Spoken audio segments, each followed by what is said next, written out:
തമിഴ്നാട്ടിലെ ഒരു ഫേമസ് ബിരിയാണിയായ ആമ്പൂർ ബിരിയാണി ഉണ്ടാക്കുന്നത് എങ്ങനെയാന്ന് നോക്കാം. നല്ല ടേസ്റ്റ് ആയിട്ടുള്ള ഒരു ബിരിയാണിയായ എല്ലാവരും ഒന്ന് ഉണ്ടാക്കി നോക്കണം. ഞാനൊരു ഫേമസ് ആയിട്ടുള്ള തലപ്പാക്കട്ടി ബിരിയാണി ഇട്ടിട്ടുണ്ട്. അതുപോലെ തന്നെ ഫേമസ് ആയിട്ടുള്ള ഒരു ബിരിയാണിയാണ് ആമ്പൂർ ബിരിയാണി. നമ്മൾ ബിരിയാണിക്ക് എടുക്കുന്ന എല്ലാ ഇൻഗ്രീഡിയൻസും തന്നെ ഇതിനെടുക്കുന്നെങ്കിലും ഇത് നമ്മൾ വഴറ്റുന്നതിലും ഒക്കെ ഒരു വ്യത്യാസമുണ്ട്. അതാ ഈ ആമ്പൂർ ബിരിയാണിയുടെ ഒരു സ്പെഷ്യൽ ടേസ്റ്റ് എന്ന് പറഞ്ഞാൽ അതിനൊരു സ്പെഷ്യൽ ഫ്ലേവർ. അപ്പൊ നമ്മൾ അത് വഴറ്റുന്ന രീതി, പിന്നെ അത് ചേർത്ത് കൊടുക്കുന്ന സമയം ഒക്കെയുണ്ട്. അതൊക്കെ ഒന്ന് ശ്രദ്ധിക്കണം. അത് ഞാൻ പറഞ്ഞു തരാം ആ വഴറ്റുന്ന സമയത്ത്. അതുപോലെ ആമ്പൂർ ബിരിയാണിക്ക് നമ്മൾ പച്ചമുളക് എടുക്കത്തില്ല. വറ്റൽമുളകില്ലേ, ചുമന്ന മുളക്, ഈ മുളക് സാധാരണ എരിവെള്ള മുളക്, ഈ മുളക് എടുക്കണം. ഇതിന് എരിവിന് വേണ്ടി നമ്മൾ ഈ മുളക് മാത്രമേ ചേർക്കത്തുള്ളൂ. അതും മുളക് പൊടി ചേർക്കത്തില്ല. ഈ മുളക് അരച്ച് വേണം ചേർക്കാൻ. ഇത് ഈ ബിരിയാണിയുടെ ഒരു പ്രത്യേകതയാണ്. ഇതിപ്പോ നമ്മൾ ഉണ്ടാക്കുന്നതിന് കുറച്ച് നേരം മുമ്പ് ഈ മുളക് വെള്ളത്തിലിട്ട് വെക്കണം. അങ്ങനെയാണെങ്കിൽ നമുക്ക് പെട്ടെന്ന് അരച്ചെടുക്കാം. ഇത് ഞാനിപ്പോ ഒരു 20 മുളക് എടുത്തിട്ടുണ്ട്. ഇങ്ങനത്തെ മുളക് ഇത് ഞാൻ കുറച്ച് നേരമായിട്ട് വെള്ളത്തിലിട്ടേക്കുമായിരുന്നു. ഇനി ഇത് വെള്ളത്തിൽ നിന്ന് ഈ മുളക് എടുത്തിട്ട് മിക്സിയുടെ ചെറിയ ജാറിലിട്ടൊന്ന് നല്ലതായിട്ട് പേസ്റ്റ് ആക്കണം. ഈ പേസ്റ്റ് ആമ്പൂർ ബിരിയാണിക്ക് ഒരു നല്ല കളർ കൊടുക്കുന്നത്. കളർ വരണമെങ്കിൽ നമ്മൾ ഇങ്ങനെ തന്നെ ചെയ്യണം.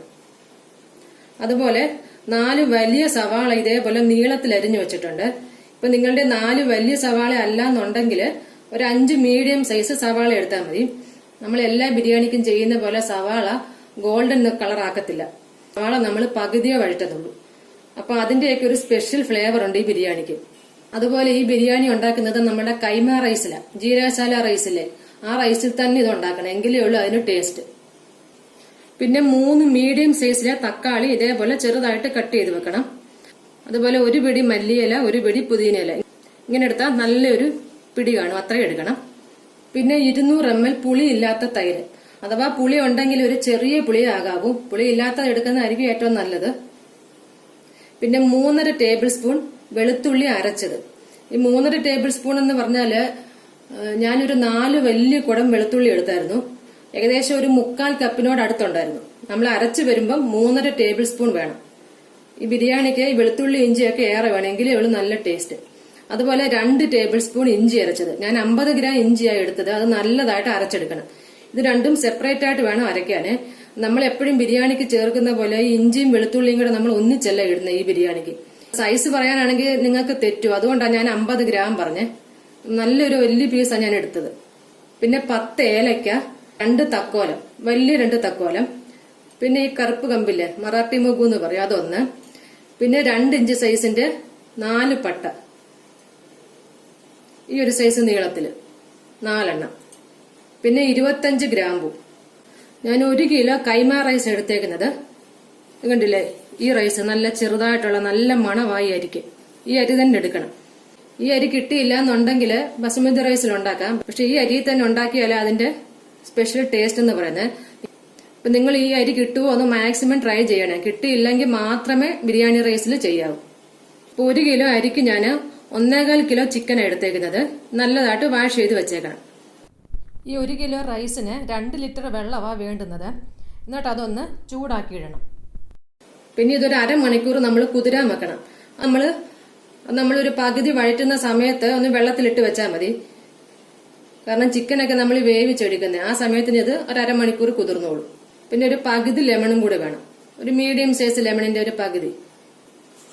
ആദ്യമേ തന്നെ നമ്മൾ ഈ മുളകൊന്ന് അരച്ചു വെക്കണം. മിക്സിയുടെ ചെറിയ ജാറിലോട്ട് ഇതിട്ടിട്ട് കുറച്ച് വെള്ളം കൂടെ ഒന്ന് ഒഴിക്കണം. എന്നിട്ട് നല്ല പേസ്റ്റ് പോലെ അരച്ചെടുക്കണം. ഇതുകൊണ്ട് ഇവിടെ ഞാൻ നല്ലതായിട്ട് പേസ്റ്റ് പോലെ അരച്ചെടുത്തിട്ടുണ്ട്. അപ്പൊ നമുക്കിനി ബിരിയാണി ഉണ്ടാക്കാൻ തുടങ്ങാം. ഇത് നമുക്ക് എളുപ്പത്തിൽ തന്നെ ഉണ്ടാക്കാൻ പറ്റുന്ന ഒരു ബിരിയാണിയാ. അപ്പം ബിരിയാണി പോട്ടിലോട്ട് ആവശ്യത്തിനുള്ള ഓയിൽ ഒഴിച്ചു കൊടുക്കണം. വെളിച്ചെണ്ണ ഒഴിക്കരുത്, സൺഫ്ലവർ ഓയിൽ എടുത്താൽ മതി. കൂട്ടത്തിൽ ഒരു 3 ടേബിൾ സ്പൂൺ നെയ്യും കൂടെ.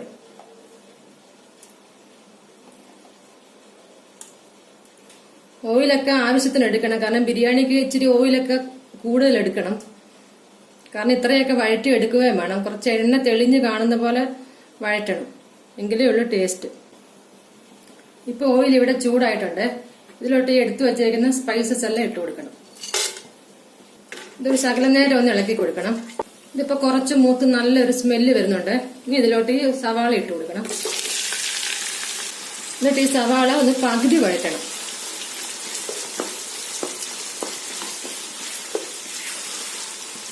ഈ കൂട്ടി തന്നെ വെച്ച്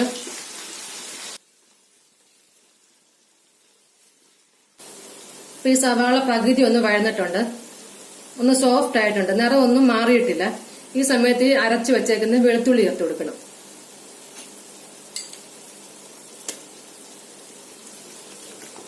എന്നിട്ട് ഈ വെളുത്തുള്ളിയുടെ പച്ചമണം പോകുന്നിടം വരെ ഒന്ന് വഴറ്റണം. കൂട്ടത്തിൽ ഈ സവാള ശകലം കൂടെ ഒന്ന് വഴലും. അതായത് ചെറുതായിട്ടൊന്ന് നിറം മാറാൻ തുടങ്ങും, ഒരു മഞ്ഞ നിറം ആകാൻ തുടങ്ങും, അത്രേ ആകാവൂ. അപ്പൊ അതുവരെ നമുക്ക് ഒന്ന് ഇളക്കി കൊടുക്കാം.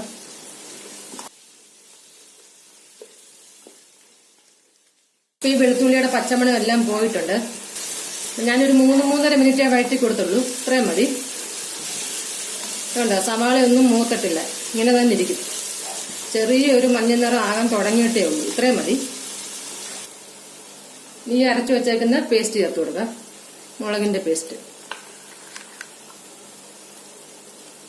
ഇനി ഇതിന്റെ പച്ചമണം പോകുന്നിടം വരെ ഒന്ന് ഇളക്കണം, ഒരു 3 മിനിറ്റ് മതി. അതുപോലെ ഈ മുളക് ഇത്രയും കണ്ടുകൊണ്ട് കൂടുതലാണെന്നൊന്നും വിചാരിക്കരുത്. ഇത് സ്പൈസിയേ അല്ല ഈ ബിരിയാണി, കറക്റ്റ് പാകത്തിനുള്ള എരിവേ ഉള്ളൂ. അതുകൊണ്ട് ഇത് കറക്റ്റ് അളവാ. ഈ ബിരിയാണിക്ക് നമ്മൾ മല്ലിപ്പൊടിയും മഞ്ഞൾപ്പൊടിയും ചേർക്കത്തില്ല, ഈ മുളക് അരച്ചത് മാത്രമേ ചേർക്കത്തുള്ളൂ. അപ്പോഴാണ് ഇതിന് നല്ലൊരു കളർ. അതേപോലെ ഞാൻ ഈ പറഞ്ഞ പോലെ തന്നെ നിങ്ങൾ ഈ വഴറ്റണം, എങ്കിലേ ഉള്ളൂ അതിന്റെ നല്ലൊരു ടേസ്റ്റും ഫ്ലേവറും വരത്തുള്ളൂ. ഇഞ്ചിയും വെളുത്തുള്ളിയും ഒന്നും ഒരുമിച്ചൊന്നും വിടുകയോ ചെയ്യരുത്. അതേപോലെ ഉള്ളി ഇത്രയേ വഴറ്റാവൂ. ഇപ്പൊ ഈ മുളകിന്റെ പച്ചമണം ഒക്കെ മാറിയിട്ടുണ്ട്. ഇനി ഇതിലോട്ട് ഈ ചിക്കൻ ചേർത്ത് കൊടുക്കണം.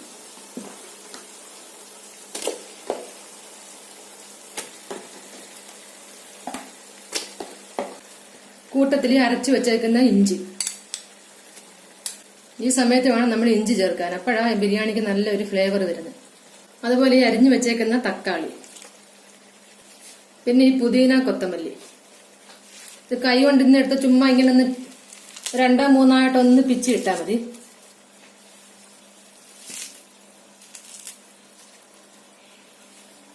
ഈ തക്കാളിയും ഇതൊക്കെ നമ്മൾ സെപ്പറേറ്റ് ആയിട്ട് വഴറ്റത്തില്ല, ഈ ഒരു സമയത്ത് ചേർക്കുമ്പോഴാണ് ഇതെല്ലാം കൂടെ ചേരുമ്പോൾ നല്ലൊരു ടേസ്റ്റ് ബിരിയാണിക്ക്.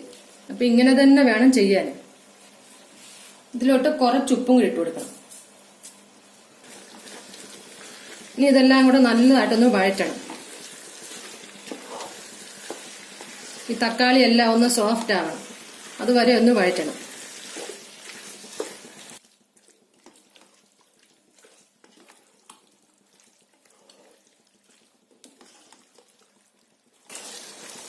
ഒരു 3-4 മിനിറ്റ് ഒന്ന് വഴറ്റി കൊടുത്താൽ മതി, ഇതുപോലെ ഫുൾ ഫ്ലെയിമില്.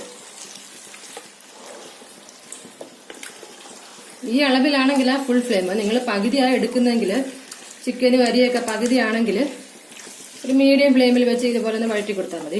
കാരണം ഇത് വലിയ പാത്രമാണ്, അതുകൊണ്ട് ഫുൾ ഫ്ലെയിമിൽ വെക്കാം, കുഴപ്പമില്ല. ഇതിപ്പോ ഞാനൊരു 4 മിനിറ്റോളം ഇങ്ങനെ വഴറ്റി കൊടുത്തായിരുന്നു. ഇനി ഇതിലോട്ട് ഈ തൈര് ചേർത്ത് കൊടുക്കാം. എന്നിട്ട് നല്ലതായിട്ടൊന്ന് മിക്സ് ചെയ്യണം. ഈ തൈരെല്ലാം ഇതിൽ യോജിക്കണം, അതുവരെ ഒന്ന് ഇളക്കി കൊടുത്തുകൊണ്ടേ ഇരിക്കണം.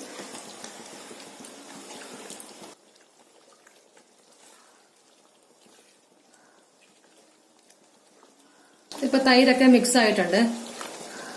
ഒരു 4 മിനിറ്റോളം ഞാൻ ഇങ്ങനെ ഇളക്കി കൊടുത്തായിരുന്നു. ഇനി നമ്മളിത് അടച്ച് വെച്ച് വേവിക്കണം.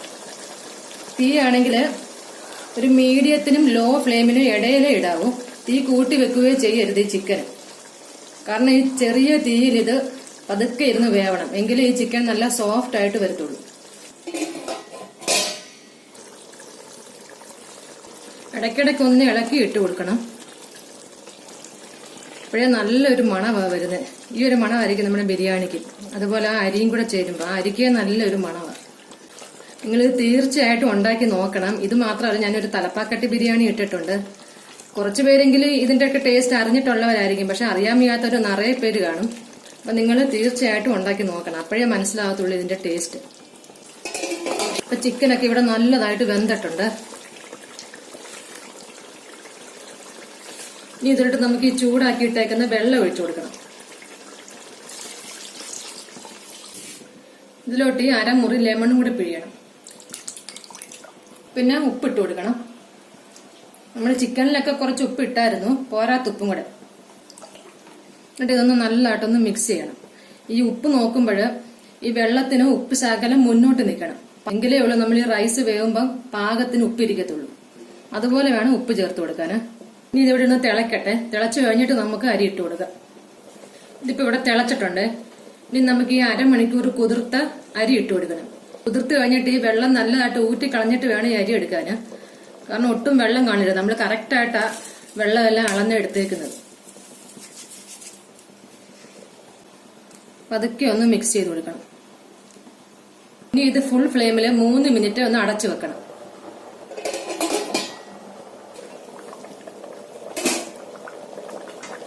ഇതിപ്പോ ഒരു 3 മിനിറ്റ് ആയിട്ടുണ്ട്. ഇപ്പൊ കണ്ടോ, ഇങ്ങനെ ചെറുതായിട്ടൊന്ന് ഇളക്കി നോക്കണം. അപ്പൊ നമുക്ക് ഈ അരി കാണാൻ പറ്റും, ഈ വെള്ളമെല്ലാം കുറച്ചൊന്ന് വറ്റിയിട്ടുണ്ട്. ഇതുപോലെ ഇരിക്കും. ഇനി നമുക്കിത് ദം ചെയ്യണം. അപ്പൊ ദം ചെയ്യുന്നതിന് മുമ്പ് ഒരു ഇരുമ്പിന്റെയോ ഇൻഡാലിയത്തിന്റെയോ ഒരു ദോശക്കല്ല് നല്ലതായിട്ടൊന്ന് ചൂടാക്കിയിടണം. അല്ലെങ്കിൽ അലൂമിനിയത്തിന്റെ നല്ല കട്ടിയുള്ള തട്ടായാലും മതി. ഇതിപ്പോ ഈ കല്ല് നല്ലതായിട്ട് ചൂടായിട്ടുണ്ട്. ഇനി നമുക്ക് ഈ ബിരിയാണി പോട്ട് ഇതിന്റെ മുകളിലോട്ട് വെച്ചു കൊടുക്കണം. ഇനി ഇതൊരു മീഡിയത്തിന്റെ ലോ ഫ്ലെയിമിന്റെ ഇടയിൽ വെച്ചിട്ട് ദം ചെയ്യണം. ഇപ്പൊ ഒരു 12 മിനിറ്റ് ആയിട്ടുണ്ട്. ഇനി നമുക്ക് ഫ്ലെയിം ഓഫ് ചെയ്യാം. ഇപ്പൊ ഓഫ് ചെയ്തിട്ട് ഉടനെ തുറക്കരുത്, ഇങ്ങനെ തന്നെ വെച്ചേക്കണം. ഒരു 10 മിനിറ്റ് കഴിഞ്ഞിട്ട് തുറന്നാൽ മതി. ഇപ്പൊ ഇതൊരു 10 മിനിറ്റ് ആയിട്ടുണ്ട്. ഇനി നമുക്കിത് ഓപ്പൺ ചെയ്യാം.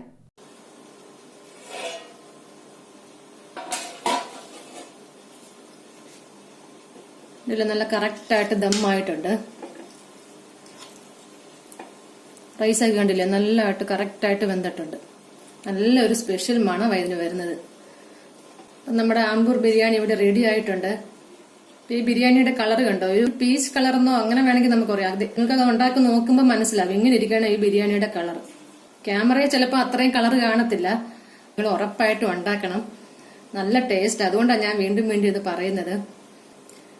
ഇഷ്ടമായ ലൈക്ക് ചെയ്യാനും ഷെയർ ചെയ്യാനും മറക്കരുത്. അതുപോലെ നിങ്ങളുടെ അടുത്തൊരു കാര്യം, എനിക്കൊരു ഫേസ്ബുക്ക് പേജ് ഉണ്ട്, നിങ്ങൾ അതും കൂടെ ഒന്ന് ലൈക്ക് ചെയ്യണേ. അതുപോലെ നിങ്ങളുടെ കമന്റ്സ് ഒക്കെ അറിയിക്കണേ. Thank you.